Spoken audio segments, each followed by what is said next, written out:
What's up everyone, John Rettinger from Techno Buffalo here with a device I'm actually pretty excited about. This is the AT&T variant of the Palm Pre Plus. We've seen the original Pre launched on Sprint about a year ago, and the Palm Pre Plus come to Verizon a few months back. So this is the AT&T version. It's going to run you $149.99 on a 2-year contract after rebates, and it'll be available in stores on May 16th. If you do purchase in stores for a limited time, you will get a free touchstone charger, which Palm traditionally sells for around $60. So a nice value add. So enough of me yapping, let's go ahead and cut into the box. Top of the tape is already ripped. Go ahead and pull that.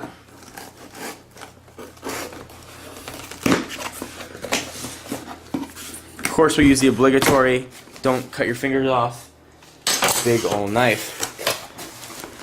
So here is what you're going to get if you purchase a Palm Pre Plus. You're going to get the Palm Pre itself, as well as a touchstone charger for a limited time if you go to a retail location.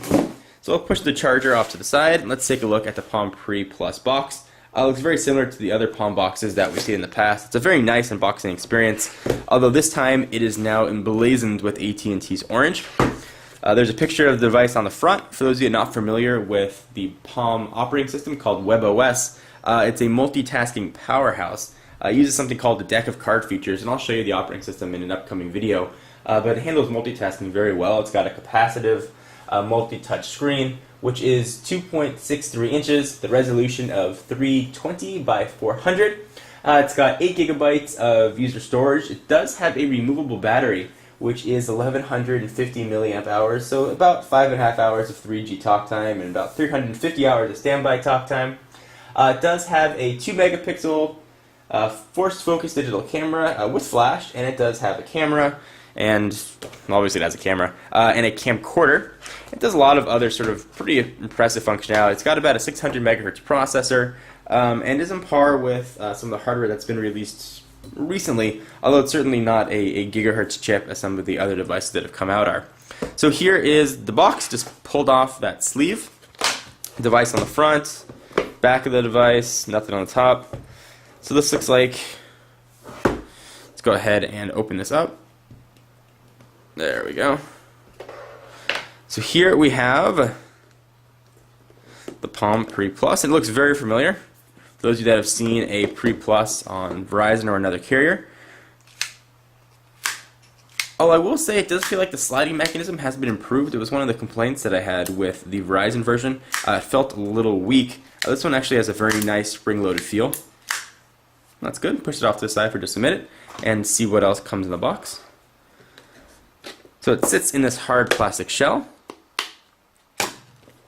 Got all of your must-read materials here. So you've got a quick start guide, which is a lot, setting up messaging. Wi-Fi, it of course has assisted GPS, it has as well.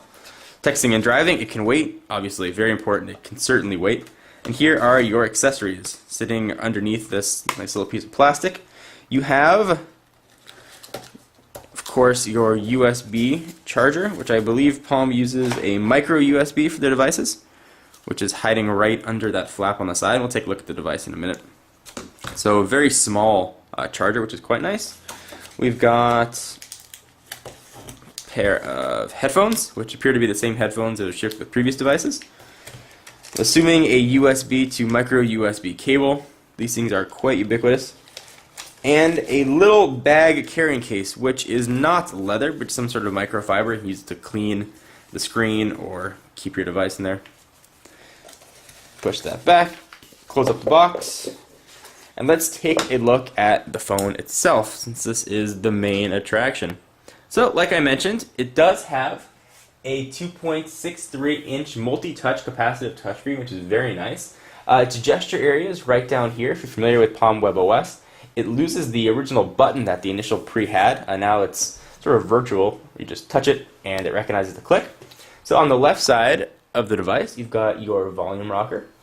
On the bottom, you've got your microphone port, and there's a battery release. On the right side, you've got your charging port that pulls right out, and you can do your charging. On the top, you've got your profile switch to go from lock or to vibrate to ring, and your 3.5mm non-recessed headphone jack. 2-megapixel camera with your flash. It also does your camcorder-ness, and you've got your speaker grill right there.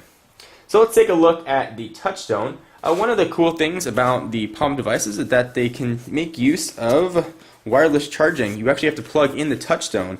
I believe it's called conductive wireless charging. You plug in the Touchstone and your device sits right on top of it. So let's unbox the Touchstone as well. And you may have seen this with the Sprint version when the Touchstone came in, and the Verizon versions as well. But it is a really nice sort of addition to have. It's certainly not a necessity. It'll charge fine just the regular wall plug. But it does make it a kind of fun. So here is the Touchstone box. Go ahead and pull that out. You can see it is relatively small. Go ahead and pop off some of the plastic. And it uses, which is kind of cool, gecko feet technology, the same technology that geckos have in their feet. The bottom of this uses to stick. It doesn't feel sticky at all, but it'll stick to almost anywhere, which is kind of neat. And I assume in here we've got a cord. So we take this wrapped inside cord, which is not in there actually. So you must use the cord that comes in the box, the micro USB to USB cord. You plug it into the back right there. That goes into the wall, and when you want to charge your phone, you just plop it right on top, and you will be charging without any wires connected to your phone at least, which is pretty neat. So I've used WebOS on many different devices, and I've been a big fan of it. I'm curious to see how AT&T's implementation comes through, though I expect it'll be a very similar experience. Stay tuned to the channel for a full battery of reviews.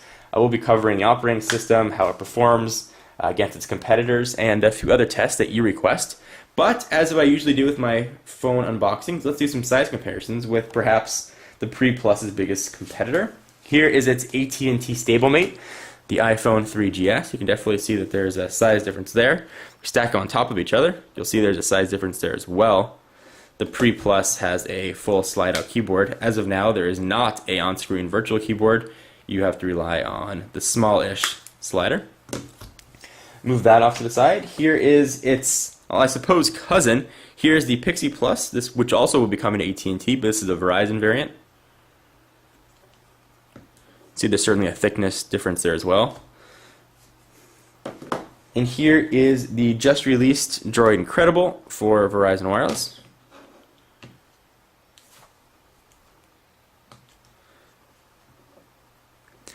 So this has been an unboxing of the Palm Pre Plus for AT&T Wireless. Again, stay tuned to the channel at technobuffalo.com for all of your tech news. I'm John Rettinger, and I will see you in the next video. Bye-bye.